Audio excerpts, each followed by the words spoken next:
무주택자 분들은 어떤 부동산 베팅을 하실 때 이 무주택자의 타이틀을 내가 벗어서 장점들을 충분히 없앨 만큼의 기회인지 살펴보셔야 된다, 이렇게 말씀드리고 싶고요. 새로운 판은 기존 기득권이 아닌 서자들이 다시 일어날 수 있는 힘이 돼요. 또 하나의 새로운 시장에서 판을 까는 거예요.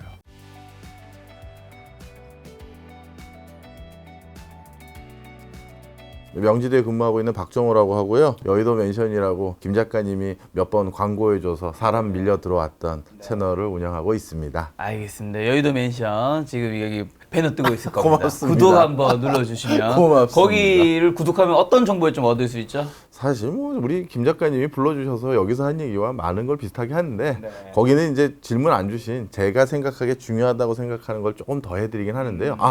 요즘 부동산 특집을 하고 있거든요. 아, 부동산이요? 지금 특강을 한 15회차 했는데 저희 구독자가 10,000명 좀 넘는데 매번 10,000명 이상씩 봐요. 이거 좋은 거죠, 이건. 그게 굉장히 좋은 거죠. 고맙습니다. 본인 구독자만큼 조회수 나오는 건 엄청난 거죠. 저희 채널 구독자 173만, 조회수 100만 넘지 않습니다. 아직 갈 길이 멉니다. 멋지다. 멋지다. 연진아! 지금 부동산 얘기, 특집 얘기해 주셔서 요즘만큼 부동산이 또 팽팽한 시점이 없는 것 같아요. 그렇더라고요. 교수님이랑 친하신 이제 김강석 교수님은 요즘에 이제 하반기에 반등한다. 거기 또 미래에셋증권에 계셨던 이강수 위원님은 위원님도 친해요. 그 두 분도 또 친분도 있으시고 얼마 전에 이제 토론한 거 봤는데 아니다. 다시 이거는 대득해 바운스가 떨어진다 하는데 교수님은 지금 이 상황 좀 어떻게 보고 있나요? 옛날에도 그렇지만 저는 부동산은 한번 누가 사면 평균적으로 10년 8개월을 그 집에 살아요. 그렇죠. 평균적으로. 그러다 보니까 분기 단위로 예측하는 것에 의미를 크게 두지 않고요. 물론 분기 단위로 부동산 시세와 환율을 예측하는 거는 신의 영역이다. 우린 그렇게들 부릅니다. 경제학자들도. 그래서 분기 단위로 크게 예측을 많이 안 하지만 확실한 건 점점 상승 시그널이 많아지는 것 같아요. 어떤 것들이요? 예, 통상적으로 우리가 상승 시그널이라고 했었을 때 한 5가지를 살펴봅니다. 상승이든 하락이든 간에. 일단 첫 번째로 서울 아파트 실거래가 지수를 보면 뭐 지금 몇 개월째 계속 상승 추세에 있고요. 그다음 두 번째가 그 주택 구매가 얼마나 쾌적한 환경인지를 보는 HIB라든가 이런 지수들이 있어요. 그런 것들도 지수가 많이 개선됐습니다. 이런 것들도 부동산에 대해서 실질적으로 사람들이 매매 추이가 더 상승으로 이어질 수 있는 요소고요. 세 번째가 거래량인데 서울 같은 경우는 통상적으로 월별 거래 건수가 한 7,000채 정도가 매매가 돼요. 그런데 작년에 정말 부동산 확 꺼졌었을 때 1,000채가 안 됐거든요. 근데 이제 다시 월간 거래량이 3,000건까지 올라왔어요. 예년에 7,000건은 아니지만 우리가 1,000채도 거래가 안 됐다가 갑자기 7,000채 탁 올라갈 수는 없거든요. 그래서 그런 상승 추세가 좀 보이는 것 같고요. 그럼 이 세 가지는 긍정적인데 부정적인 신호가 두 가지가 있어요. 첫 번째는 미분양 물건입니다. 근데 이 미분양 물건이 나름대로 서울은 원래 미분양 물건이 우려할 수준이 아니고요. 그다음에 세종시는 미분양이 없고요. 나머지 지역이 이제 미분양이 좀 쌓여가는데 서울과 수도권에서 그래도 미분양이 좀 있음에도 불구하고 10대 건설사에서 최근 들어서 20곳의 분양을 더 늘리기로 했어요. 이 얘기는 무슨 얘기다? 자신감이 있다라는 거죠. 이 바닥에서 초고수라고 할 수 있는 10대 건설사가 야, 분양 계획대로 해. 좀 더 땡겨. 해도 된다라고 시그널을 파악했다라는 거라서 저는 미분양 물건은 통계적으로는 쌓여가지만 시장에서는 자신감을 피력하는 것 같더라. 자, 그 다음에 마지막이 이제 전세금이에요. 전세금이 떨어진 거가 이제 문제인데 이거는 이렇게 해석하셔야 돼요. 매매 가격과 전세 가격의 차이가 크면 뭐 갭 투자 일어나지 않고 그렇기 때문에 반등하지 못한다. 일반적으로는 맞아요. 그런데 우리가 지난 한 30년 동안 고물가, 고금리 기조에 있어 보지가 않았잖아요. 그러다 보니까 그런 맥락 속에서 전세 가격에 대한 해석에 약간 바이어스가 있는 것 같아요. 무슨 얘기냐면 김 작가님이 아파트를 하나 사서 갭 투자로 사서 가정을 해보겠습니다. 전세금을 받고 그걸 가지고 뭐 하시겠어요? 갭 투자로 샀으니 그 갭 투자해서 받은 그 전세 자금을 다시 은행에 넣어놓거나 해서 그 이자로 내 대출 이자를 커버해야죠. 그게 일반적이잖아요. 전세금으로 10억 넣고 내가 대출 받아서 한 4억 넣었다 가정을 했을 때 이 4억 이자를 이 10억 전세금 받은 거를 은행에 넣어놓고 이걸 커버해야 되잖아요. 최근에는 고금리잖아요. 이자를 많이 준다는 거잖아요. 그러면 전세금을 예전보다 덜 받아도 내가 이자 수령해서 대출금 커버할 수가 있는 폭이 되는 거죠. 그러다 보니까 요즘 전세금이 낮아진 것을 집주인이 수용하고 있는 이유들이 중요한 건데 그 이유들은 고금리이기 때문에 이 정도 전세금 주셔도 저는 동의할 테니 제발 들어오세요. 이 기조가 될 수 있었던 거예요. 자, 그러다 보니까 이 전세금 낮아지는 형태는 어떻게 되느냐? 내년쯤이면 이제 기준금리 기조가 좀 달라지겠죠. 그러면 내년부터는 기준금리가 조금씩 인하되기 시작한다면 이제 내년부터는 전세금 어떻게 받아야겠어요? 더 많이 받아야. 많이 받아야 그 낮은 금리의 이자를 모아서 대출 이자를 갚을 거 아니에요. 이 지금 전세금 낮은 시그널은 집값 상승의 부정적인 시그널로만 해석할 것이 아니라 고금리라는 독특한 환경까지 결부해서 본다면 이거는 하락 신호를 보기에는 좀 약하고 나머지 상승으로 조금 바뀌어가는 신호는 좀 강해 보인다. 저는 이렇게 보고 있어요. 자, 그럼 하나씩 제가 좀 여쭤보면 지금 거래량이 이제 올해 초에부터 해서 좀 늘어난 건 사실이지만 보니까 5월이었나 6월에는 데이터가 좀 꺾였더라고요. 살짝 아래로. 그전에는 집값이 쌌으니까 이제 집을 사는 수요가 늘었는데 집값이 어쨌든 어느 정도 반등하긴 했잖아요. 사람들이 사는 수요가 줄어들고 있다고 하던데 요건 어떻게 봐야 되나요? 사실 1000채 이하에서 지금 3000채에서 2600채 이렇게 왔다 갔다 하거든요. 그 정도 수치를 가지고 저는 줄어들었다고 일단은 보지는 않았고요. 더 줄어들지 않았다라고 생각했던 게 이번에 집 산 사람들이 집을 샀던 그리고 집값을 반등시켰던 가장 굵직한 동네가 9억 원 언저리에 그리고 국민주택 평형이 많은 그런 서울 또는 서울 외곽 지역의 집들이 많이 매매가 됐어요. 그게 집값의 전반적인 거래량을 견인했는데 그것들의 공통점이 있어요. 바로 특례 보금자리론을 적극 활용했다는 거예요. 이 특례 보금자리론은 쉽게 얘기해서 정부가 내 소득이나 내 재산과 상관없이 돈을 더 빌려줄게 그리고 싸게 빌려줄게 한 거거든요. 이 제도를 만든 가장 큰 이유는 지금 영끌해서 무리하게 집 산 사람들 중에서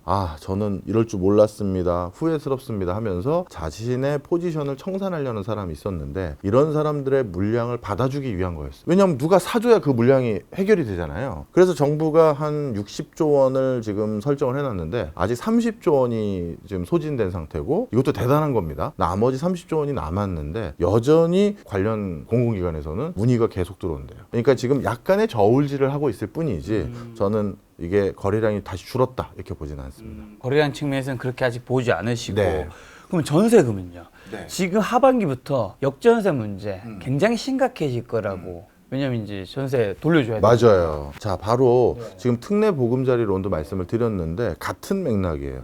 지금도 국회에서는 전세금 반환 대출 이거에 대해서 국가가 또 펀딩을 해주려고 해요. 이게 참 비정한 거예요. 부동산이라는 게 부동산 경기를 꺾어놓고 정치권에서 재선을 하기가 쉽지 않아요. 부동산이 너무 급등해도 재선을 하기 쉽지가 않죠. 그런데 정작 뚜껑을 열어봤더니 부동산이 차라리 급등하면 재선을 하는데 꺾이면 재선을 못해요. 왜냐하면 우리나라의 전체 국민의 자가 보유율이 이제 60%에 육박해요. 집 없는 사람보다 집 있는 사람들이 많은 거죠. 그렇죠. 그런 상황에서 집 있는 사람들의 심기를 거스르면 안 되거든요. 그런데 그 집 있는 사람들 중에서는 아까 말씀드렸던 갭 투자한 사람도 있고 대출해서 뭔가 전세 끼고 어딘가 사놓은 분들도 계실 텐데 그분들이 지금 전세금을 못 돌려주면 당연히 화가 나겠죠. 그래서 특례 보금자리론처럼 하반기나 내년 상반기까지 전세금 반환 대출에 대해서 국가가 또 추가적으로 대출을 해주려고 하는 그런 지금 정책 대안을 만들려고 해요. 그러다 보니까 저는 전세 대란이라든가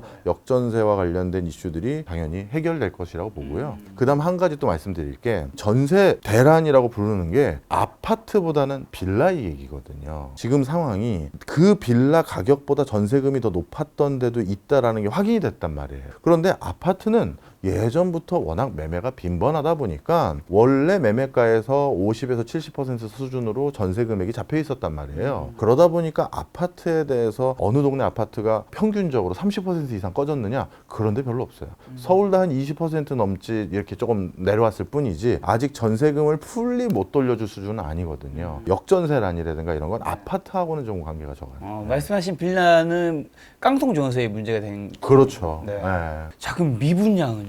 원래 올해 초에 뭐 한참 오를 때 7만 몇천 건 갔을 때는 막 10만 원 간다는 얘기 있었는데 그렇게 가는 분위기는 또 아닌 것 같아요. 주춤하죠. 맞습니다. 이게 또 그거랑 관련이 있어요. 매매랑 분양에 대한 차이인데 생각보다 건설사들이 요 근래 프리미엄을 많이 줬어요. 그 다음에 혜택을 많이 주고요. 기존 대출 껴서 기존 아파트 매매 시장으로 갈까 하던 사람들이 일부 미분양 물건을 수용해버린 거예요. 미분양 물건이 좀 줄어들었어요. 그게 하나 또 큰 차이가 있고요. 하다 보니까 아까 그 얘기를 깜빡했는데 매매를 하는 과정에서 예전보다 매매에 대해서 지금 주저하는 분위기가 좀 많아요. 예를 들어서 예전에 어느 집을 대출 끼고 샀다가 그걸 팔고 나도 어디 가서 살아야 되잖아요. 그런데 지금은 내가 예전에 대출받은 금액이 그 이자로 안 나와요. 그것 이제 다시 갚고 다시 뭘 해야 되는데 그럼 다시 계약서를 써야 되잖아요, 은행이랑. 옛날에 그 좋았던 때 이자율이 아니거든요. 아니겠죠. 그러다 보니까 지금 매매를 적극 뛰어들고 싶어도 이자율 차이로 내가 대출을 다시 받았을 때 갚내야 될 부분까지 생각해 보니까 이번 연도까지는 좀 쉬었다가 내년이나 다시 이 집 팔고 뭘 하든지 뭐 이렇게 하자, 이런 좀 딜레이가 있어요. 그런 것까지 고려했었을 때 3,000세대까지 올라온 거는 꽤 올라왔다, 이렇게 보고 있는 거죠. 말씀하신 거면 이제 두 번째였던 주택 구매력 지수는 어느 정도 뭐 비싼 편인 건가요? 적정한 건가요? 우리나라는 상대적으로 집값이 비싸졌어요. PIR 지수라는 게 있죠. OECD 국가들은 뭐 10년, 적은 나라는 한 8년 이렇게 나옵니다. PIR은 내가 온전히 돈 모아서 몇 년 만에 그 집 사느냐 이거잖아요. 그렇죠. 뭐 10년 어바웃으로 잡는 게 OECD의 일반적인 국가들 추세인데 우리나라는 18년, 19년까지 올라갔단 말이에요. 한 푼도 안 쓰고 20년을 모아야 된다는 건 평생 집 사지 말란 얘기거든요. 이 말도 안 된다 이런 게 있는데 다른 OECD 국가와 우리나라는 이 통계를 해석하는데 조금 조심스러워요. 저도 우리나라 집값 비싸졌다는 거 분명히 인식은 하지만 그렇기 때문에 그것 때문에 집값이 떨어진다라고 보기가 좀 어려운 부분이 하나가 뭐냐면 OECD의 나머지 국가들, 대충 OECD 국가 이름 몇 개만 대주세요. 미국, 유럽, 유럽에 뭐 수많은 국가들, 뭐 다 됐네 거의. 한국, 좋네요. 일본. 네. 다 맞지 않나요? 네, 맞습니다. 아, 네. 유럽이 제일 많죠, OECD에. 자, 그런데 그런 유럽 국가들, 미국 국가들 어떤 나라입니까? 원래 잘 사는 나라예요. 근데 우리나라는 1960년대 국민소득이 100불이었어요. 그러다가 지금 3만 불 넘었거든요.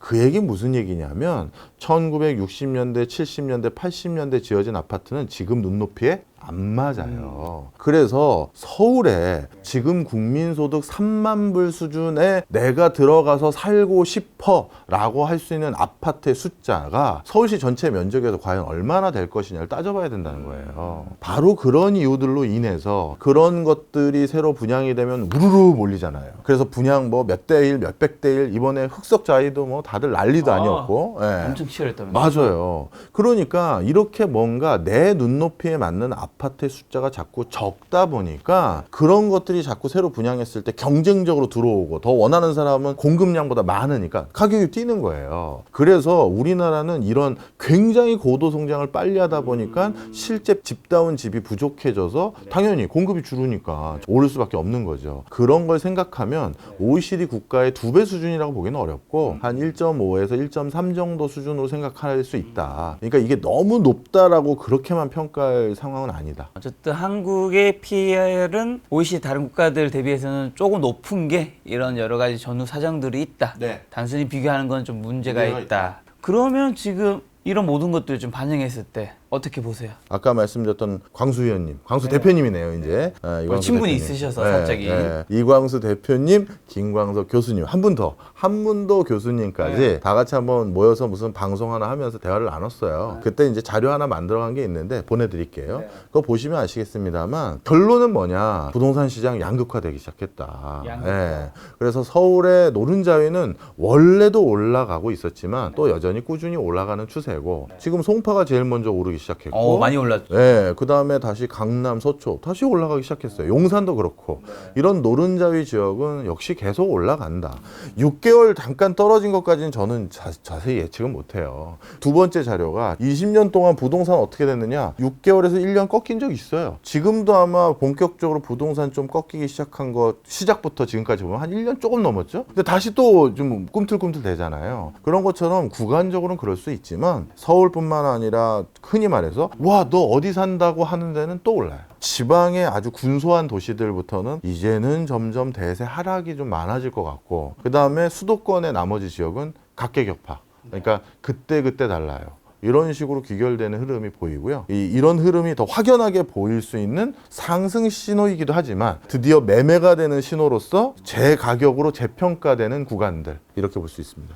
그러면 어쨌든 교수님은 단기적으로는 몰라도 어쨌든 지금 중장기적으로 다시 이제 오른다 그런 추세를 얘기하셨는데 어쨌든 예를 들면 뭐 하반기라든 내년 상반기를 봤을 때 지금 어쨌든 상승과 하락이 이제 요즘엔 좀 팽팽해졌잖아요. 저는 내년 상반기까지는 그래도 상승이 더 강하다. 그런 지역들이 더 많다. 이제 하방을 얘기하신 분도 있잖아요. 그분들의 논리는 어떤 거라고 보세요? 납득이 되시나요? 물론 그분들도 서로 이런저런 웃으면서 얘기하시는 분이고 근거들이 나름 있죠. 근데 이제 그 근거들 중에서 몇 개는 이미 제가 말씀드린 것처럼 전세 가격이 너무 낮지 않느냐. 그거는 고금리 상황에 대한 특수성까지 고려를 하셨으면 좀 달리 해석해 보시면 어떨까요가 제 입장이었고 전세금 낮은 것들 때문에 결국 집값이 낮아지고 집값을 툼에 던지는 세력들이 늘어날 것이다. 그거는 지금의 정책 기조상 전세금 반환 대출 정책 같은 게 추가적으로 위반될 가능성이 높기 때문에 그것도 막아질 가능성이 높아 보인다. 이렇게 해서 제가 그건 좀 아닌 것 같이 말씀을 드렸고요. 그 다음에 기준금리가 계속 높은 것에 대해서 이것도 좀 부담이 되지 않느냐. 저는 누누이 말씀드리지만 기준금리와 부동산은 관계가 없어요. 계속 말씀드리지만 그것도 자료를 보내드릴게.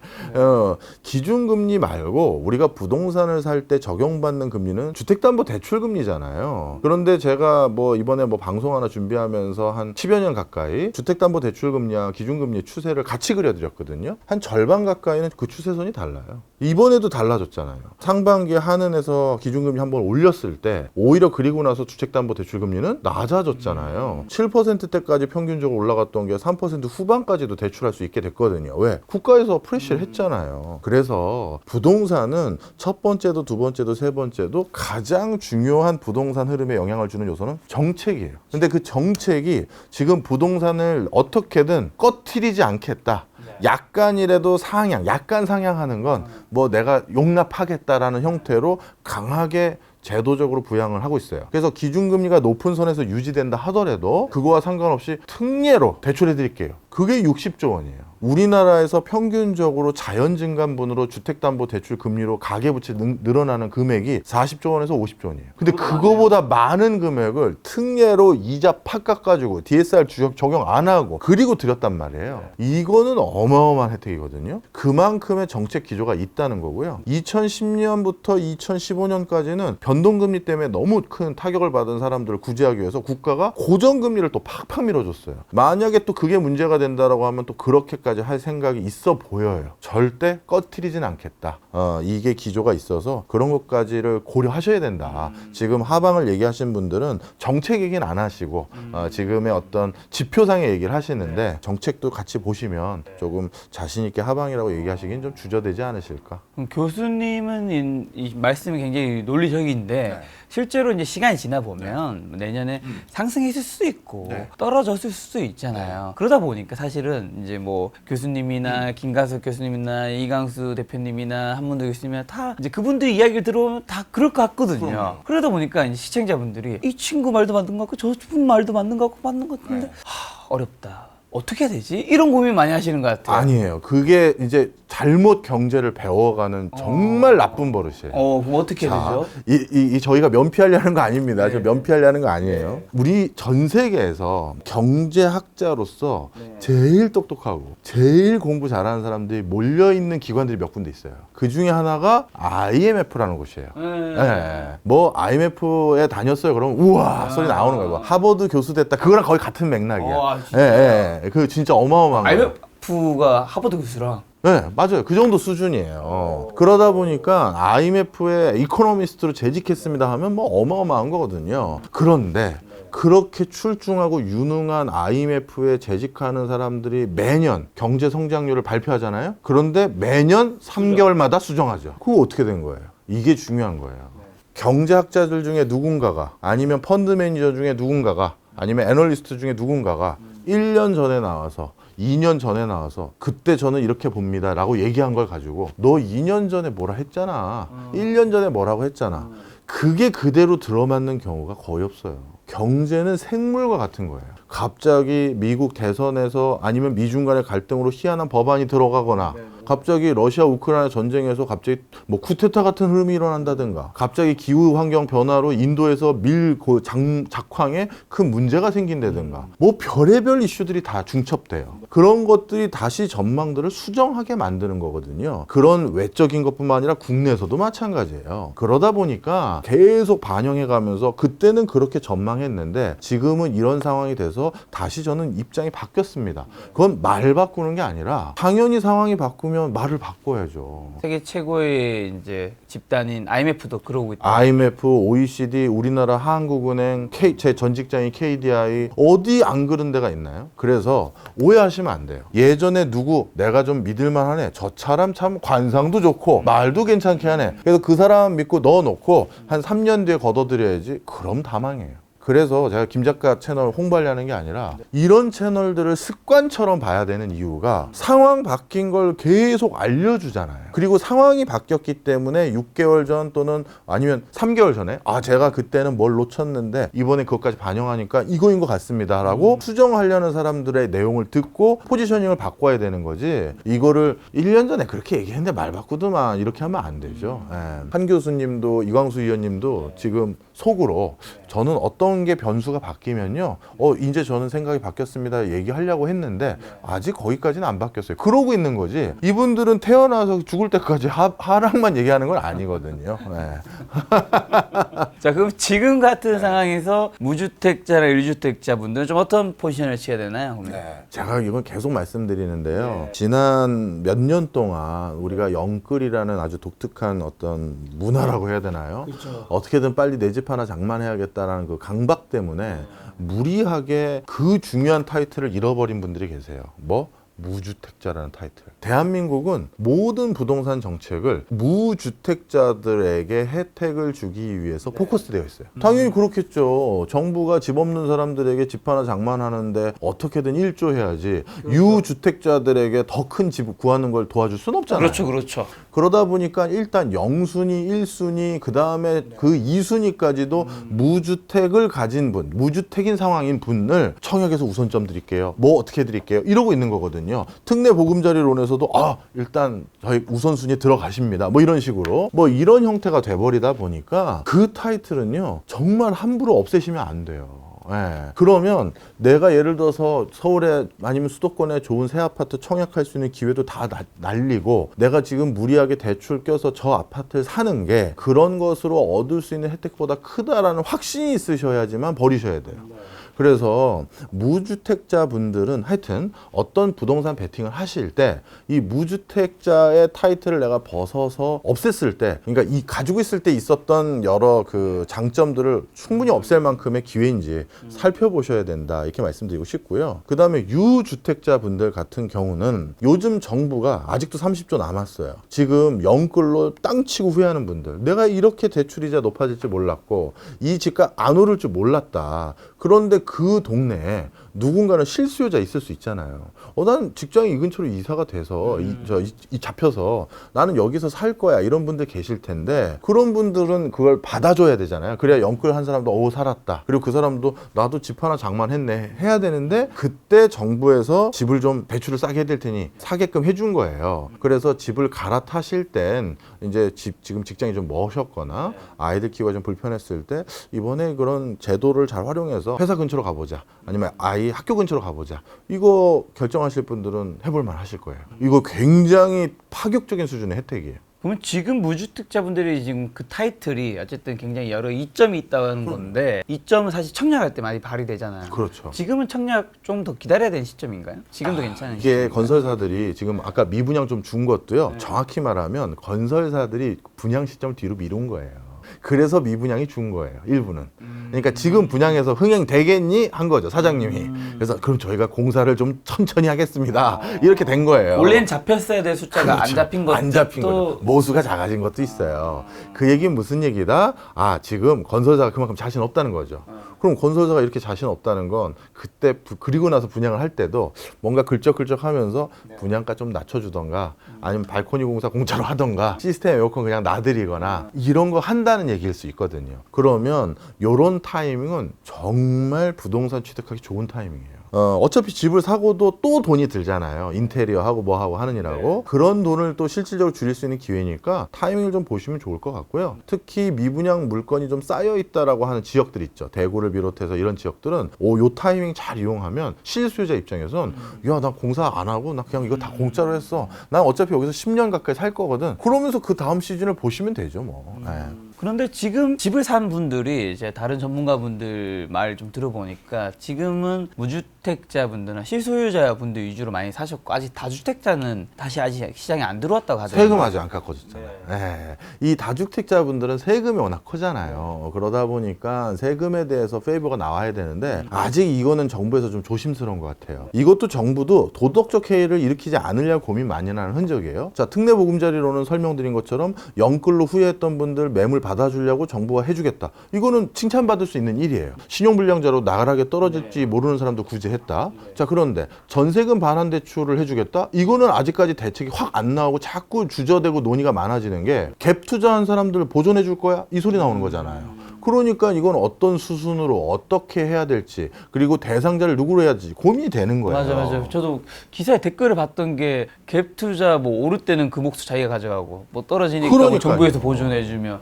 뭐냐. 그러니까 정부에서도 이건 고민을 하는 거죠. 네네. 그런데 가끔은 진짜 전세 낭패를 본 사람도 있으니 그거를 어떻게 선별할지도 애매하고 그 다음에 이제 제일 마지막으로 해주신 게 지금 질문하신 다주택자. 이 사람들에게 세금을 깎아줄 만큼 지금 그 부동산 시장이 완전 폭락했느냐? 어떻게든 더 사시도 좋으니까요. 건설회사 줄도산 나서 건설 관련한 일자리 사람들 다 임금 체불당하고 이거 맞게 도와주십시오가 거기까지는 안 갔잖아요. 그러다 보니까 다주택자들이 아직 긍정적으로 움직일 수 있는 제도적인 그 여지는 안 풀렸기 때문인 게 꽤 있어요. 아마 그거는 총선 전까지 안 풀릴 수도 있어요. 그럼 총선이 이제 내년에 있으면 지금 아까 전에 이제 교수님은 내년 상반기는 지금보다 집값이 조금 위에 있을 거라 해주셨는데 다주택자분들이 지금 아직 들어오기 힘들다면 이 위로 올라가는 힘은 결국 어쨌든 우리나라에서는 다주택자분들이 집을 사야지 올라가는 힘이 강해지는 건 있잖아요. 좀 올라가기 좀 약하지 않을까요?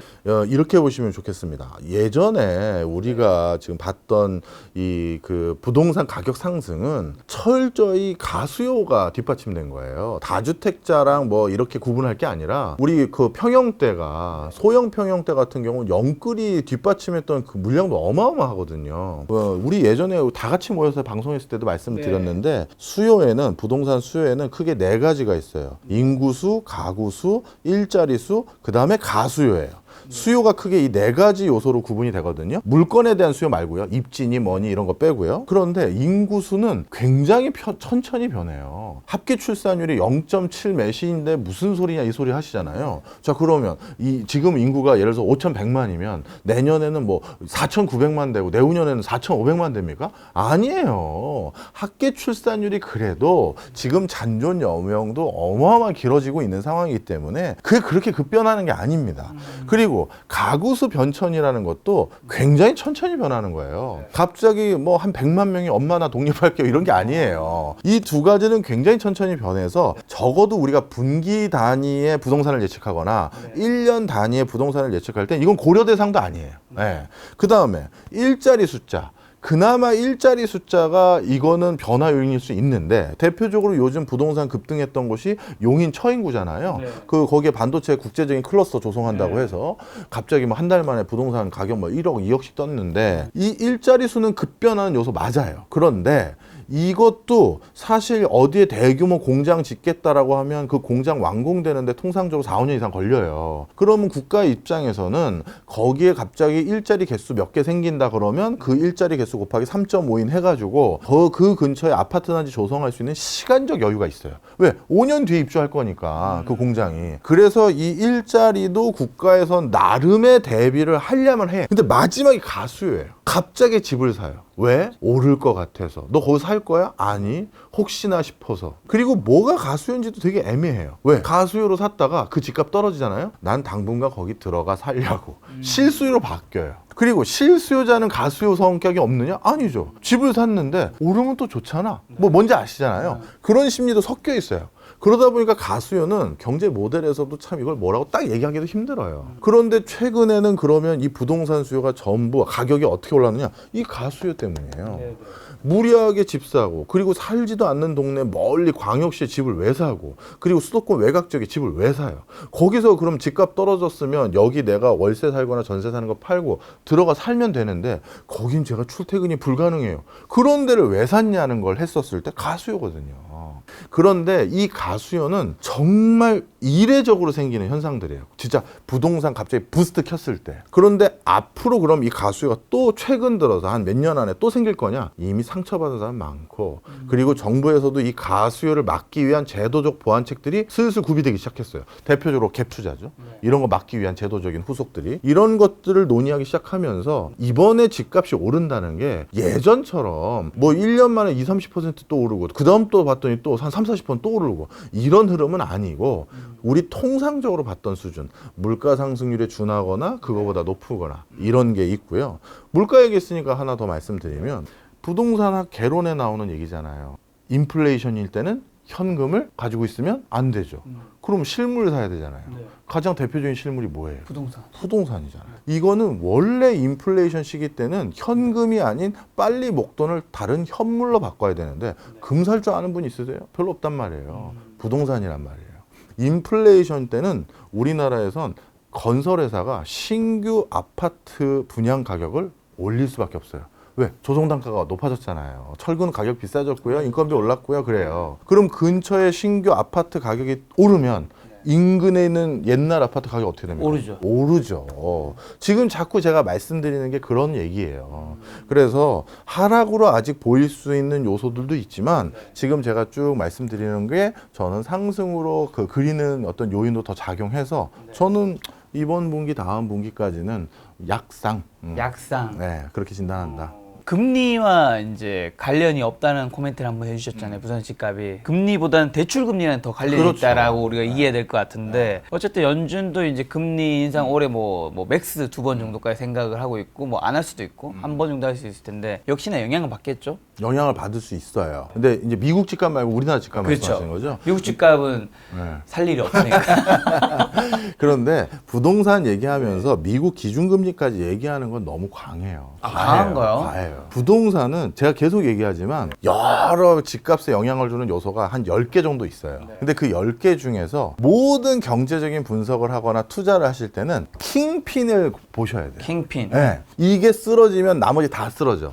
대표적으로 금리 오르고, 그 다음에 국가에서 부동산 관련한 대출에 대해서도 유예해 주지도 않고, 그 다음에 부동산 규제도 안 풀고, 세금도 올리고. 그런데 이 와중에 세상에 우리 아파트 단지 앞에 지하철역 생긴대. 그러면 그냥 오르는 거잖아요. 우리 집은. 그런 것처럼 내가 살려는 동네, 아니면 내가 살려는 부동산의 킹핀이 뭐냐, 이게 중요한데, 제일 큰 킹핀이 계속 말씀드리지만 우리나라는 정책이에요. 미국의 기준금리가 어떻게 되든 그것 때문에 우리나라 기준금리가 따라서 어떻게 움직이든 간에 정책금리로 눌러버리면 끝인 거예요. 그래서 이번에도 눌렀고, 상반기에 누른 것도 모자라서 특례라고 또 하나의 트랙을 만들어줬고, 내년 선거 전까지는 그럴 수밖에 없고요. 그럼 제가 말씀을 또 이것도 오해하실 수 있으니까 드리면, 많은 분들이 또 저한테 이렇게 얘기하세요. 사석에서 술 한잔 하면, 야 정호야, 작년에 정권에서 부동산 심판 때문에 정권이 바뀌었는데 집값을 올려놓으면 그 또 심판받게, 이 소리 하시거든요. 그거 정말 큰 착각입니다. 작년에 부동산 가격이 물론 올랐죠. 엄청 올라서 민주당이라고 하겠습니다. 여기서 작년은 지금 2022년이나 21년 말씀하시는 거예요? 그렇죠. 죄송합니다. 2021년이네. 죄송합니다. 그래서 대선 선거 때 그걸 단죄했다고 오해를 하시는데요. 전혀 그거가 사실과 달라요. 제가 여기서 한번 얘기했나 모르겠는데, 광주광역시에 봉선일동이라는 동네가 있어요. 얘기 드렸죠? 예. 안 보신 분들 있을까 봐 간단히 말씀드리면, 광주의 대치동 같은 곳이에요. 그래서 광주에서 거기는 아파트 중위값이 10억 원이 넘는 그런 동네였는데, 거기는 그 투표함 뚜껑을 열었는데 세상에 민주당이 아니라 국민의힘의 득표가 40%에 가까웠어요. 그 동네는 특정 정당에 대한 지지도가 높은 동네인데 이게 어떻게 된 일이냐. 광주의 대표적인 잘 사는 동네로서 그 당시 민주당이 위반하려고 했던 중과세 등에 대한 세금 부담에 대해서 오히려 반대 득표를 한 거예요. 그게 무슨 얘기다? 내가 부동산 투자해서 돈 벌 수 있는 거에 대해서 락을 거는 거에 대해선 동의하지 않겠다라는 거죠. 광주만 그런 게 아니라 대전의 둔산동이니 이런 각 동네마다 좀 그런 지역이 있을 거 아니겠습니까? 거기 표 다 합치면요, 작년 대선 결정 났던 표보다 더 많은 50만 표가 넘어요. 지금 그거를 불과 재작년에 작년이죠. 이건 대선 결과는. 작년에 그걸 경험했던 국회의원들이 아직까지 머리에 생생하거든요. 그것 때문에 정권을 뺏겼고 정권을 얻어왔으니, 야, 집값을 팍 올리는 걸 막으라는 얘기지, 꺾거나 집값을 통해서 이익 보는 걸 다 가져가겠다라고 하면 안 될 것 같아가 중론이에요. 그러면 집 없는 사람들은 어떻게 합니까? 그래서 다른 트랙을 만드는 거잖아요. 뭐? 특례로. 이걸로 이용하시려면 하세요라는 거예요. 예. 또 한 가지가 있어요. 정부도 부동산 때문에 득을 보는 사람이에요. 세금? 세금. 지금 부동산 세수가 급격히 줄다 보니까 정부가 적자가 됐어요. 우리나라는 구조적으로 어쩔 수 없이 모든 게 부동산이 폭등은 저도 원치 않아요. 정상적인 수준만 가자는 거예요. 그리고 집 없는 사람에게는 집을 편히 살 수 있는 제도는 팍팍 만들어주라는 얘기예요. 그것도 이상한 무슨 임대주택 그거 후질구나한 거 말고, 그 국회의원분들이 내가 들어가서도 살고 싶다라고 해주셔야지, 야, 이 정도 소득 있는 사람 이 정도 지어줬으면 됐어.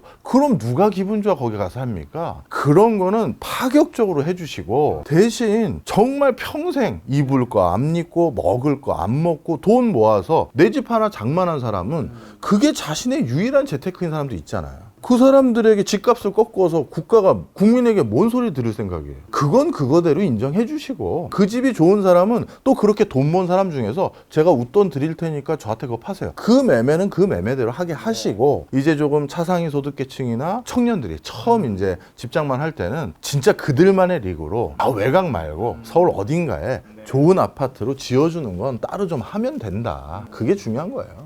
정부에서 어쨌든 그런 이제 소외계층이나 힘드신 분들은 그렇게 다른 트랙으로 좀 도와주고, 잘 지어줘야죠. 대충 짓지 말고. 그리고 어쨌든 국민의 자산 개인 가계의 70%가 부동산이기 때문에 정부의 입장에서는 집값이 조금이라도 오르는 게 유리할 수 있다. 얘 또 욕만 먹겠네요, 또.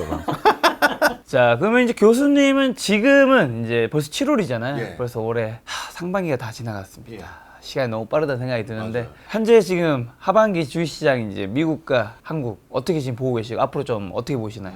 저는 올 상반기 2,500에서 600 사이 왔다 갔다 하면서 종합주가지수 기준으로 그 정도 올라갔으면 선방한 것 같습니다. 이게 말씀을 드렸거든요. 다행히 저도 주식 투자하는 사람으로서 그 정도까지는 그냥 올라왔구나 싶은 상황이 된 것 같고요. 저는 앞으로 더 급격하게 올라갈 것 같지는 않아요. 종합주가지수는. 저는 공부하는 사람이지 전업 투자자는 아니니까 전업 투자자한테는 오히려 배우거든요. 그 중에 이제 정광호 대표라고 저는 아주 네네. 86번가요? 네, 86번가 대표. 정광호 대표는 아주 제가 존경하는 동생이에요. 왜냐하면 투자 쪽에서는 이거니까. 그래서 용어 하나를 요즘 배웠어요. 금융장세. 요즘 같을 때가 금융장세입니다. 이 금융장세가 뭐냐 하면, 쉽게 얘기해서 주식을 팔아야 될 이유는 100가지가 넘어요. 실적 떨어졌대, 감산까지 한대, 요즘 영업이익률도 뭐 옛날 기대치보다 못하대. 주식을 팔아야 될 이유는 100가지가 넘는데 주가가 조금씩 반등하는 구간, 이걸 금융장세라고 부르더라고요. 이게 왜 그런 반등하니? 라고 여쭤봤더니 그분이 하시는 말씀이, 이 상황 다음에는 항상 주식은 선반영되니까 결국 금리를 다시 낮출 수밖에 없는 상황이 연출되지 않겠느냐. 경기가 이제 안 좋아진다, 고용도 위축된다, 뭐가 위축된다 하면 결국 중앙은행에선 안 되겠다, 경기 다시 살려야겠네 하면서 금리를 낮추는 구간이 도래하기 직전인 거예요. 금리를 낮추는 구간이 도래하기 직전인 지금 오히려 실적은 없지만 조만간 국가 차원에서 이렇게 경기 부양의 뉘앙스가 점점 나올 때를 대비해서 미리 묻어놓는 거죠.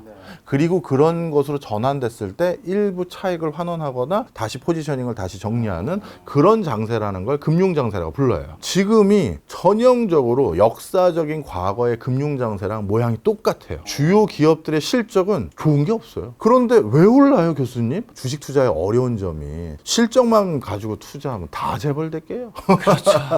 그대로 안 가니까. 네, 지금이 금융장세다 이렇게 보고 있고, 그러면 이런 금융장세는 가파르게 상승하지 않고요. 상승 한번 그렸다가 쉽니다. 그리고 금리 변곡점까지 그 좀 텀을 보고 기다리죠. 그럼 이런 금융장세에서는 어떤 주식을 사야 되는 거죠? 당연히 대장주, 우량주입니다. 왜냐하면 이 금융장세 기간 중에는 그 각각의 산업 부분마다 구조조정이나 아니면 이합집산이 다시 생겨요. 그리고 못 버티고 드디어 사업부 매각, 사업부 철수 이런 발표를 하는 회사들이 생깁니다. 그러면 그 시장에서 예를 들어서 2차 전지다. 2차 전지에 전 세계 20개 기업이 뛰어들었는데 결국 이 금융장세에 계속 투자하고 2차 전지가 미래다 하고 있다가 결국 내년, 내후년까지 성과 못 얻거나 아니면 결국 자금줄 더 못 구해서 문 닫는 데 생기겠죠. 그럼 그런 거 생기면 리딩 기업들로 그 나머지 포션까지 더 가져갈 가능성이 많잖아요. 그러다 보니까 철저히 대장주, 우량주가 원래 기관들은 선호하고요. 반대로 개인들은 코스닥을 만지작만지작거려요. 왜냐하면 금융장세 있기 전에 한참 부스트 켰을 때 눈에 익고 많이 아는 우량주들 많이 사놨는데 세상에 그거는 아직도 반토막이거나 70% 선까지밖에 안 올랐거든요. 야, 이거 언제 본전 찾지 하고 있는데 자꾸 옆에서 이상한 소리가 들려. 코스닥의 어느 업종이 떡 상상 같대. 이번에도 또 지난달에 비해서 토탈 2배 올랐대. 또 오르고 있대. 뭐야? 어떻게 된 거야? 나 그거 잘 모르는데. 그건 무슨 회사라고? 아, 이게 뭐냐 하면서 설명을 듣고 자기 합리가 막 돼요. 그리고 코스닥의 작은 회사들에 투자를 막 해요. 그래서 옛날에 글로벌 금융위기 때도 이 비슷한 일이 일어났었고 항상 그래요. 지금 보면 코스닥 나쁘지 않거든요, 요즘. 예. 이런 것이 실제 기관은 코스닥 투자 안 하잖아요. 코스닥의 리딩 회사 빼고는. 이건 철저히 개인들 장사거든요. 그럼 갑자기 개인들이 일로 왜 왔지? 바로 우량주에선 당분간 나 본전 못 찾기 때문이에요. 그래서 포지션을 코스닥에 빨리 움직이고 많이 움직이는 걸로 갔는데 이거는 더더욱 리스크를 내가 테이크한 거니까 잘 빨리 벌고 나올 수도 있지만 더 큰 낭패를 볼 수도 있어요. 그래서 요게 지금 개인들의 흐름이다. 그러면 이제 지금 대장 얘기하셔서 대장 중에서는 어떤 쪽을 좋게 보시나요? 저는 삼성전자에 대해서 요즘 언론에서 비춰지는 모습이 미중 간의 갈등으로 샌드위치. 저 미국의 눈치를 보였기 때문에 중국의 공장 증설도 못할 것 같고 이번에 간신히 유예받았네 뭐 이런 논조잖아요. 그런데 삼성전자뿐만 아니라 반도체 관련 산업군은 지금도 두 자릿수에 육박할 성장률을 계속 보이고 있고 올해, 내년 더 빅뱅이 일어날 요소들이 더 많아졌어요. 일단 첫 번째로 올해부터 반도체를 소비하는 사람이 인간 말고 하나가 더 생겼죠. 챗GPT요? 맞습니다. 그동안은 반도체를 통해서 연산 처리 제어를 해달라고 부탁하는 게 철저히 인간이었어요. 터치를 하던 엔터를 눌러야 뭘 하잖아요. 그런데 이 생성형 인공지능인 챗GPT, 구글의 바드 같은 경우는 우리가 뭐 좀 부탁하면 지가 공부를 해야 되니까 여기저기 아티클들이나 뭘 다 읽어요. 근데 이 읽는 양이 우리 인간은 1분에 한 페이지 읽기 힘든데 얘는 1분에 뭐 10,000페이지 뭐니 다 읽어요. 반도체 리소스를 엄청나게 잡아먹는 거예요. 그리고 나서 전 이렇게 생각합니다. 뚝딱 내놓거든요. 드디어 인공지능들이 반도체를 쓰기 시작한 거예요. 그런데 그동안도 교수님 인공지능 기술은 있었잖아요. 있었죠. 하지만 그 인공지능들 우리 일반인들이 활용하지는 못했잖아요. 챗GPT 같은 자연어 처리 기반의 인공지능은 우리 같은 일반인도 걔한테 지시를 할 수가 있잖아요. 이거 해봐. 그러면 그 인공지능을 활용하겠다는 저변이 극단적으로 늘어난 거예요. 그러면 그걸 뒷받침하려면 그만큼 반도체 수요가 엄청나야 되는 거죠. 그래서 반도체 산업에 또 한 번의 빅뱅이 일어난 거예요. 그 다음 또 한 가지. 요 다음 스테이지를 준비하고 있는 게 일론 머스크예요. 바로 스타링크 사업. 전 세계를 인터넷으로 연결하겠대요. 근데 이 스타링크 사업은 아직까지 인류 중에서 인터넷을 사용하지 않고 있는 인류가 20억 명 가까이 있어요. 아프리카 같은. 그렇죠. 뭐 동남아시아도 많아요. 라오스, 캄보디아, 베트남, 외진데도 많고요. 거기 인터넷 안 사용하고 있거든요. 못 사용하는 거예요. 왜? 거기는 시장성이 없거나 아니면 그 나라들 중에 일부 국가가 아직 이통사가 견실하지 못해서 전국을 못 하거나 아니면 이통사가 없는 나라도 있어요. 그러면 이런 나라들에선 그거 서비스 안 하거든요. 그런데 일론 머스크가 그런 이통사 없이 제가 다이렉트로 쏴드릴게요 한 거잖아요. 그러면 이제 20억 명 가까운 인구가 또다시 반도체가 필요한 상황이 놓여지는 거거든요. 그 사람들 이제 뭐 노트북을 사던 휴대폰을 사던 뭘 할 거 아니에요. 반도체 수요자로 늘어나는 거예요. 그런 환경들을 생각하시면 지금 미국과 중국 어느 쪽을 테이크하면 어느 쪽을 못 팔고 이런 게 아니라 시장 자체가 커지고 있다. 이걸 이해하셔야 되는 것 같고요. 그 다음에 미국을 택하면 중국을 뺏긴다. 뭐 이런 것도 잘못된 견해예요. 설명을 좀 드릴게요. 중국은 석유를 수입하는 데 쓰는 비용보다 반도체를 수입하는 데 쓰는 비용이 더 많아요. 왜? 산업이 진짜 쌀이거든요. 그렇죠. 우리 지금 이 방에도 반도체만 몇백 개 있을 거예요. 카메라만 벌써 3대고 저기 장비들부터 해서 우리 둘의 휴대폰 몇백 개 있어요. 그래서 반도체가 없으면 진짜 경제가 스톱이에요. 그런데 그 반도체를 진짜 전 세계에서 제대로 만들 수 있는 국가 4개잖아요. 네 개. 한국, 대만, 일본, 미국. 네. 그런데 이 중에서 중국 입장에서 생각하라는 거예요. 중국 입장에선 제일 손 뻗어서 반도체 구하기 쉬운 나라 그나마 어딜까요? 대만하고는 이미 요단강을 건넜죠. 대만인들 중에 대만 반도체 전문가 중에 중국에 가서 협업하고 있다면 매국노 소리 들어요. 미국, 일본은 어떻게 하고 있어요? 지금 아삼육에 대해서 어떻게든 중국 따돌리겠다고 하잖아요. 미국, 일본 같은 이쪽으로 갔잖아요. 그럼요. 결국 중국 입장에선 그래도 제일 가까이 서 있는 나라가 한국이에요. 그래서 지난번 G7 회의 있었을 때 미국이 중국을 빼고 나머지 우리 밸류체인 만듭시다 하고 많은 사람들 불러 모았잖아요. 그때 우리나라도 초대받았고 인도도 초대받았고 우리들끼리 다 짜고 치는 고스톱 합시다. 이거 할 때 중국이 화났잖아요. 그래서 중국이 화나서 뭐 했습니까? 마이크론 니네 물건 안 사! 발표했잖아요. 그러면서 이유 하나 대고 그 중국 외교성에서 그 대변인이 직접 그래서 제재를 가했단 말이에요. 미국에는. 근데 우리나라 제재 가한 거 있어요? 없어요. 우리도 참석했는데 왜 삼성전자 제재 안 하고 하이닉스 제재 안 하죠? 우리한테까지 제재하면 없어요. 그러다 보니까 그때 그나마 중국이 했던 게 뭐냐면 중국 본토에서 네이버 접속이 안 돼. 그래서 우리나라 정부 쪽에서 물어봤어요. 지금 중국 본토에서 네이버 접속이 안 된다는데 외무성에게 물어봅니다. 왜 안 되는 겁니까? 공식적으로 물어봤더니 답변이 뭔지 아세요? 몰라. 아, 정말 그렇게? 네, 우리도 이유를 알아보고 있다 했어요. 함부로 한국 가도 각 안 세워요. 아니 어디서 구할 거냐고요. 이 물건들을. 지금 중국 내에서도 반도체 공장을 가동하고 있는 게 중국이 자체 생산하는 반도체 물량이 20%예요. 전 세계 반도체의 60%를 소비하는 국가인데 전 세계에서 생산된 반도체 20%를 생산하는데 그 20% 중에서 15%가 중국에 있는 삼성전자 공장과 하이닉스에 생산하거든요. 그럼 거기까지 척을 지면 어디서 날 건데요? 없어요, 없어. 자, 그래서 중국은 결국 어떻게 된다? 우리 걸 사게 돼 있고. 그러면 미국이 막으면 어떻게 팔 겁니까? 그건 우리가 걱정할 게 아니에요. 제가 경제사 과목을 제일 좋아하는데 경제로 바라보는 역사적으로 밀수, 밀매, 밀주를 막는데 성공한 정책이 한 건도 없어요. 필요한 사람, 팔 수 있는 사람, 얘한테 팔면 큰 돈이 되는 상황. 그게 밀수나 밀매나 밀주밖에 없다? 무조건 거래가 성사돼요. 그래서 만약에 중국이 우리가 대놓고 중국에 수출을 못하게 되거나 아니면 대놓고 중국에 생산을 못하게 돼도 중국이 고민을 할 거예요. 지금 이 가전제품을 다 안 만들 겁니까? 휴대폰 안 만들 거예요? 태양광 이제 설비 더 안 할 거예요? 그런 거 할 때 필요하니까 어떻게? 아마 이건 제 개스입니다. 뇌피셜이에요. 뇌피셜인데 뭐 제3세계 페이퍼 컴퍼니 하나 세우죠. 프랑스 회사인 것처럼 아니 베트남 회사인 것처럼 그리고 실제 지분은 그 베트남 회사를 직접 중국이 투자해도 눈에 딱 띄잖아요. 그러면 다른 회사를 또 설립해서 그 회사의 대주주가 중국인 경우가 또 있겠죠. 그럼 이 회사가 여길 투자하거나 이 회사를 설립했는데 그게 알고 봤더니 중국 회사다. 하여튼 어떻게 하든 그 베트남 회사든 인도 회사든 프랑스 회사든 거기서 반도체 좀 보내주세요. 발주하겠죠. 그리고 그걸 받아다가 쓸 가능성도 있어요. 시청해보니 그건 너무 교수님 내피셜인 것 같다. 죄송합니다. 생각하시는 분 있다면 어떤 얘기 하시고 싶으세요? 지켜봐 주시면 되겠습니다.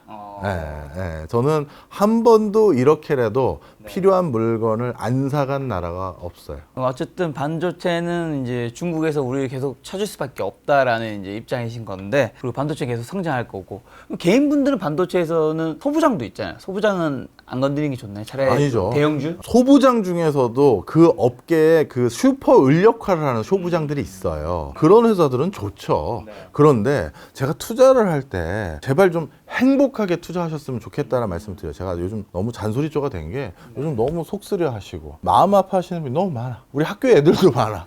아르바이트에서 2년 번 돈을 주식에 물려가지고 이러지도 못하고 저러지도 못하고 제가 그래서 요즘 화가 났어요. 너 왜 거기다 넣니? 하는 건데 왜 그런지 말씀을 드릴게요. 그 소부장을 내가 확실히 알고 컨트롤하고 제대로 이해하고 있다라고 하면 하셔도 되죠. 그런데 통상적으로 우리 어느 기업이 가지고 있는 리스크들이 여러 가지가 있잖아요. 근데 그 리스크들 중에서 그나마 제가 개인 투자자들에게는 자꾸 대장주를 권해드리는 이유가 대장주들은 뉴스에서 내가 보고 싶지 않더라도 그 회사 나오죠. CEO 뭐 하고 있는지, 그 회사 CEO 요즘 어디 외국 가서 카지노에서 도박만 하고 있는지 아니면 호랑방탕한 생활만 하고 있는지를 다 보도해줘요. 그런데 그 소부장의 그 중견기업 중소기업 CEO 정말 열심히 일하고 있는 건지, 가끔 본인들이 쓴 보도자료 그걸 나도 언론 보고 투자를 했는데 그 보도자료 내용은 사실인지 그걸 알 방법 있으세요? 그쪽 관련한 분야에서 일하면서 알고 있습니다 하는 분은 하셔도 된다니까요. 근데 나는 그거 모르는데요, 솔직히. 근데 TV에서 삼성 이재용 부회장은 이번 주는 어디 갔고 다음 주는 뭐 했고 소송은 어떻게 돼가고 있고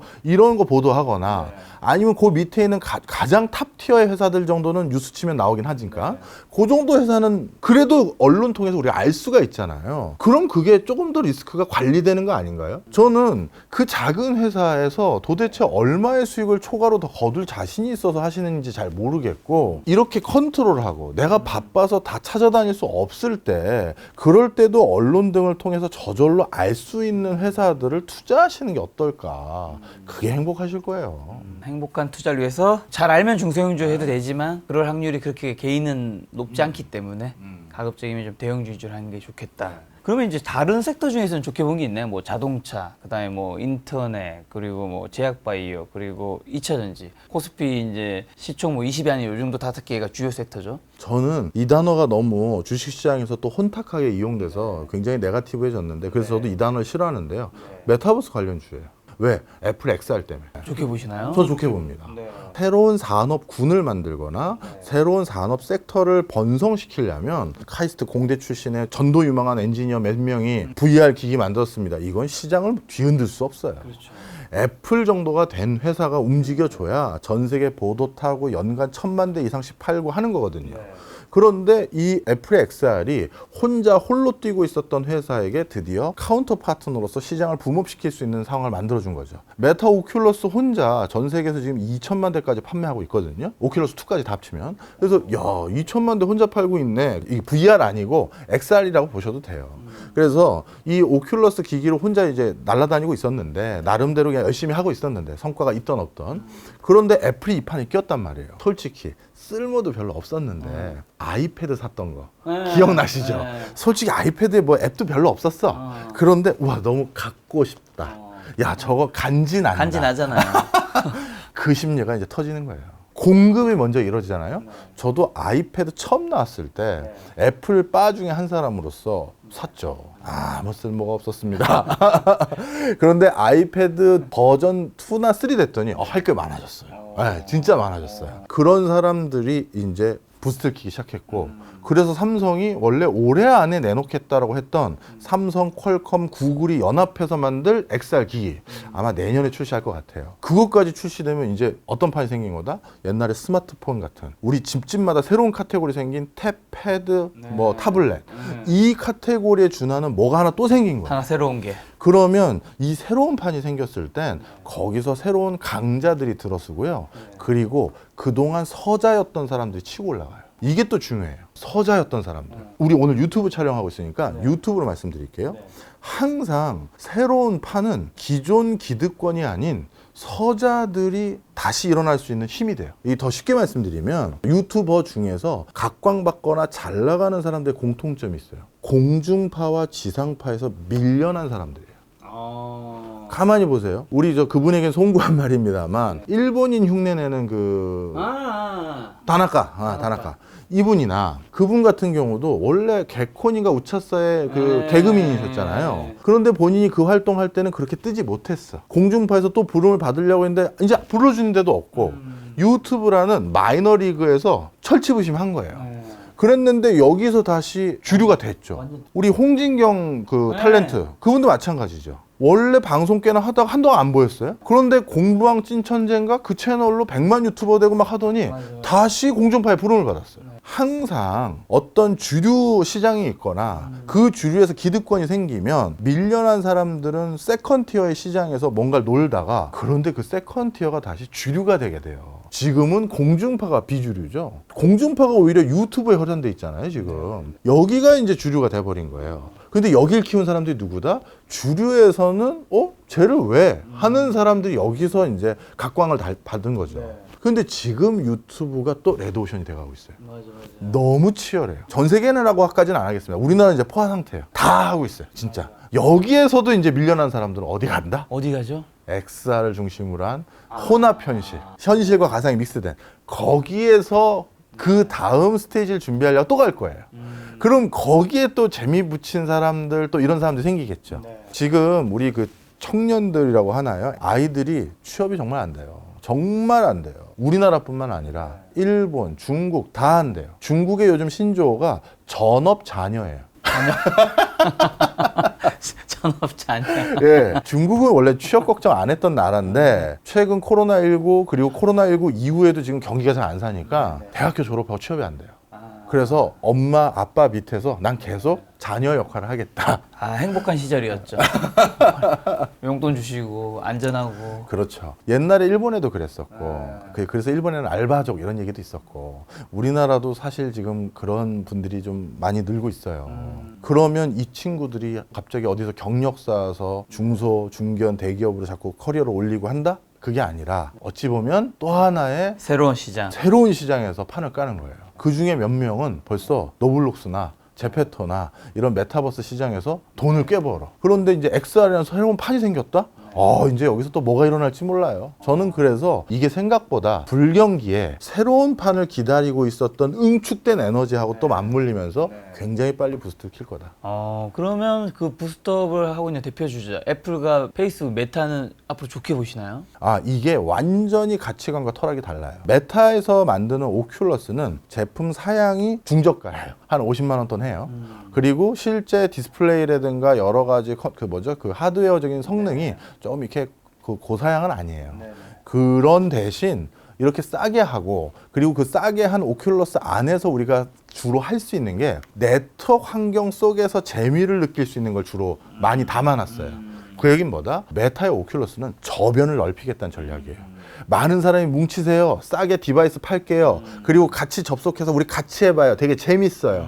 그런 게임 컨텐츠나 이런 것들 막 모션 움직이면서 하는. 그래서 이쪽은 네트워크를 중요시 여기고 뭉칩시다. 나는 플랫폼이 될게요. 이걸 지향해요. 그런데 애플의 XR은 철저히 그걸 쓰고 저도 그건 체험 못 해봤어요. 오큘러스는 집에 있지만 애플의 XR은 화면에서 저도 시연된 내용을 풀 영상을 1시간짜리 다 봤는데 이거는 혼자 사용하는 기계예요. 혼자 아이맥스 영화관처럼 여기도 거실이 그래도 좀 넓은 편이니까 70 미터짜리 큰 아이맥스 영화관처럼 우와 이렇게 볼 수 있게끔 한다든가 사운드도 끝내주게 한다든가 뭔가 그래서 혼자 남들과 고립된 상태에서 업무를 하던 컨텐츠를 즐기던 뭐 이거에 더 귀결이 딱 되는 거지 네트워크 환경적으로 뭘 하겠다는 것보다 하여튼 그런 상황이에요. 그러다 보니까 결이 다른 상품이고 그러다 보니 당연히 처음에 이걸 가져가는 소비자들의 목적이 또 다르겠죠. 그러니까 저는 누가 이기면 누가 안 좋다 이렇게 보진 않아요.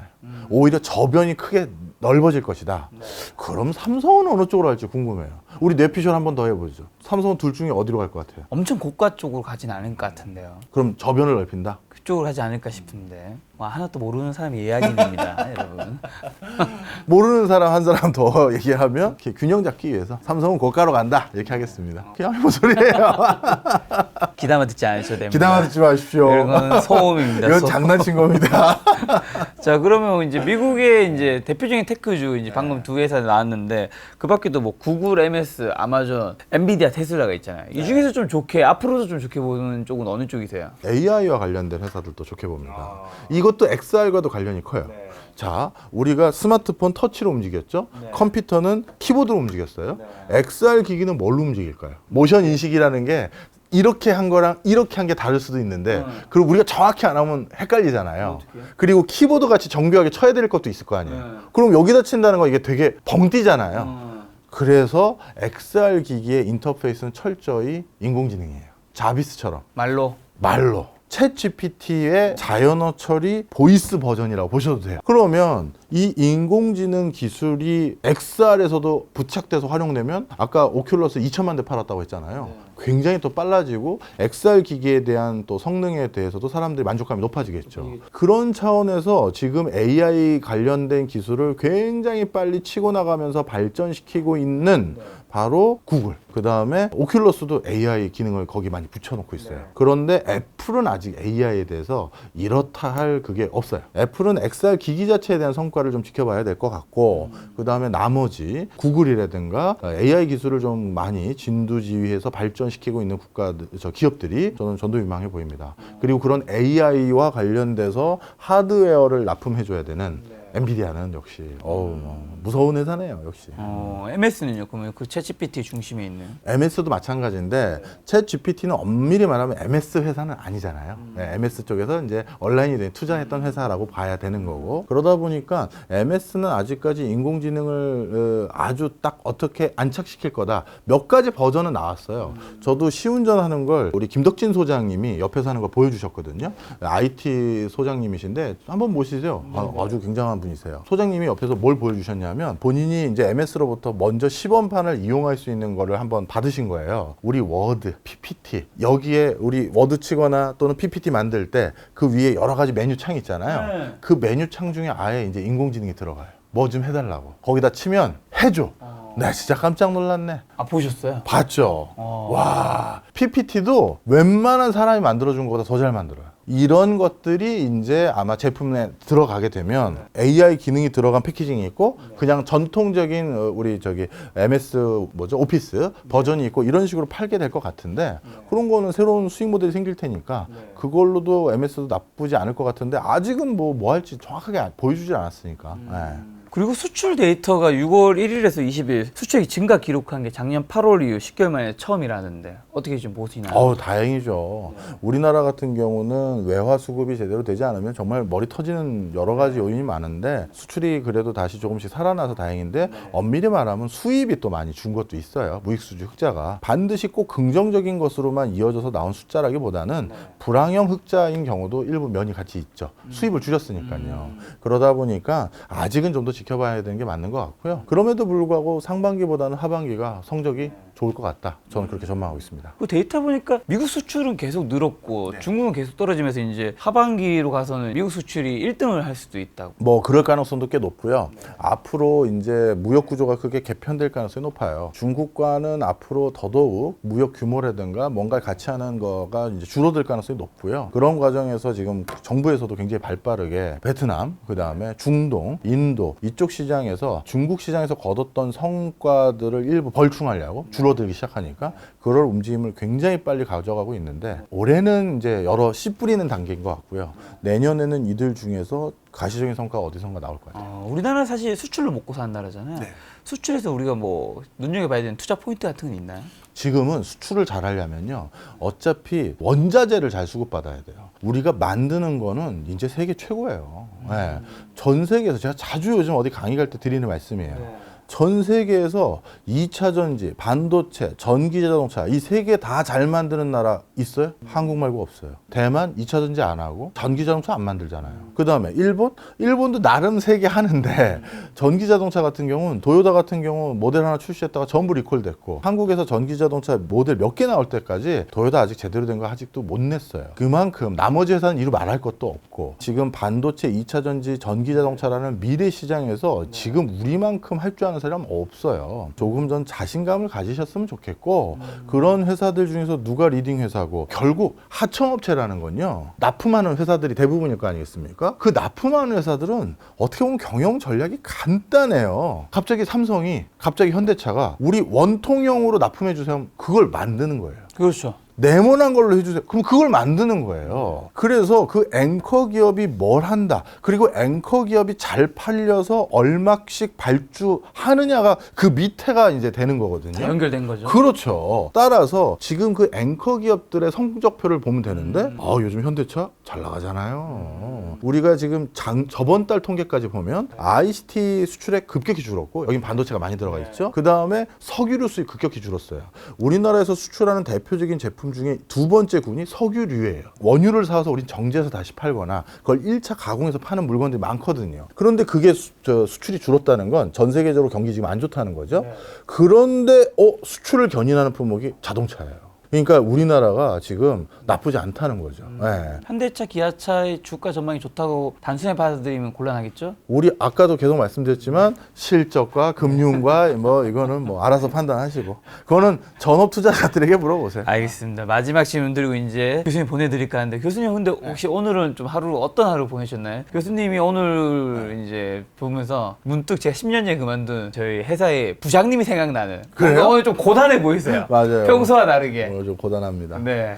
아침에 되게 바쁘셨던 것 같은 느낌. 네, 아침에 뭐 상공회에서 조찬 강의 갔고요. 7시 반까지 오라고 해서 9시까지 조찬 강의를 했고 9시에서 다시 약간 수도권에 있는 상공회의소에서 9시에 거기서 차 끌고 전 라디오 진행하는 게 있으니까 MBC 손에 잡히는 경제 플러스 11시 진행하니까 10시 조금 넘어서까지 도착해야 되거든요. 그래야 원고 다시 확인하고 선곡 같은 것도 미리 확인해보고 뭐 하니까요. 그래서 그거 하러 10시쯤 왔다가 라디오 끝나고 삼성전자 그 연수원에서 강의가 있었어요. 그래서 수원 쪽에 거기 가서 강의를 하고 오늘 차가 비 와서 엄청 막혔거든요. 그래서 2시간 20분 만에 다시 마포로 수원에서 여기까지 오는데 2시간 20분. 여기까지 오고. 두둑히 강연이 생기셨네요. 아니 뭐 한다는 강연 소리가 2번에 방송 진행 한번 라디오. 아유 강연료 또 굉장히 높으시잖아요. 아유 왜 이러세요? 우리 집에서 맛있는 치킨 한 잔, 맥주 한 잔 드시면서 이제. 나 오늘 맛있는 거 사드리려고. 네. 아유 감사합니다. 오늘 소고기로 메뉴를 바꾸도록 아 이런 하겠습니다. 그 고단함.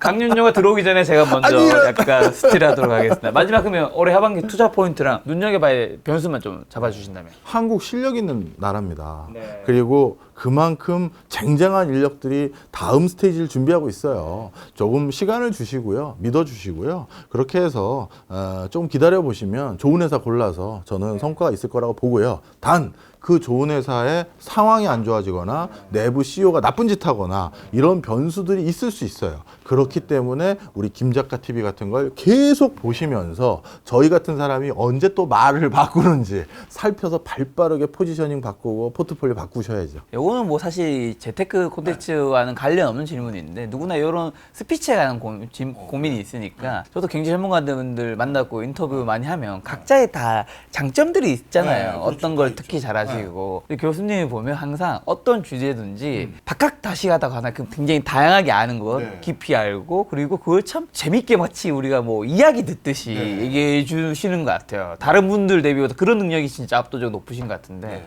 어떻게 하면 그렇게 다양한 지식을 섭렵하고 그것도 재밌게 얘기할 수 있을까요? 저는 직장 생활을 되게 빡세게 했어요. 전에 제가 일했던 연구소에서 제가 가장 오랫동안 종사했던 분야가 지역산업 육성 전략자는 거였어요. 이게 그렇게 막 국가에서도 인정받는 그런 좋은 보직도 아니에요. 어떤 정권 때 지역 균형 발전이라는 테마를 중요시 여기는 정권들이 있었어요. 그때만 좀 이게 좀 뭔가 중요도가 높아지는 그런 일인데 원래 저는 다른 일을 하고 있었는데 그쪽에서 종사하고 있는 분들이 같이 좀 해봅시다. 이거 가치 있는 일이고 의미 있는 일이에요. 진짜 봐도 좀 가치가 있어 보였어요. 예, 저도 그래서 마침 제가 그때 모시고 있던 팀장님은 뭐 어디 전남대학교로 어디 교수로 가시게 됐고 그 팀장님한테 미안할 것도 없이 그러면 새로운 사람 오기 전에 제가 갈게요 해서 이제 글로 갔죠. 그게 내가 나를 갈아먹는 일이었네. 지역산업 균형 발전을 한다는데 14개 시도가 주력산업이 다 달라. 저기 송도랑 얘기했더니 바이오 뭐 삼바부터 해서 그런 얘기하고 있고 충남은 디스플레이, 울산은 저기 조선, 강원도도 또 바이오 헬스케어. 와 그러다 보니까 그 각각의 지자체의 육성 전략 검토하고 짜고 예산 심의하고 평가하고 하는데 그거 다 알아야 될 거 아니에요. 그 동네에서는 예산 따러 또는 심사 받으러 또는 지역산업 육성 그 예산 수령하려고 그 동네 대표 선수 데리고 오거든요. 예를 들어서 경북발전연구원에서 뭐 예를 들어서 경북이면 섬유라든가 안경이라든가 이런 거로 대표하는 그 박사 온단 말이에요. 그럼 저한테서 구라치는 거예요. 이게 뭐 다 됐고 요거만 주면 끝나고 막 해요. 그거 찔러야 되잖아요. 아닌 것 같은데 자 봐봐. 이거는 이렇게 통계를 해석하면 안 되지 얘기를 해야 되잖아요. 그러니 미치고 환장을 오셔. 그때 갈아 넣었던 것들이 지금이 아주 교수님의 내공에 대한 내공인지 모르겠는데 아는 척은 좀 해요. 어쨌든 여기서 이렇게 털어낼 수 있는 턴다. 알겠습니다. 교수님과는 하반기 때 시간 또 한번 마련하도록 하겠습니다. 오늘 만남의 손님은 박정호 교수님이었습니다. 지금까지 여러분 소중한 시간 함께 해주셔서 정말 감사합니다. 오늘도 김 작가였습니다. 고생 많으셨습니다. 고맙습니다.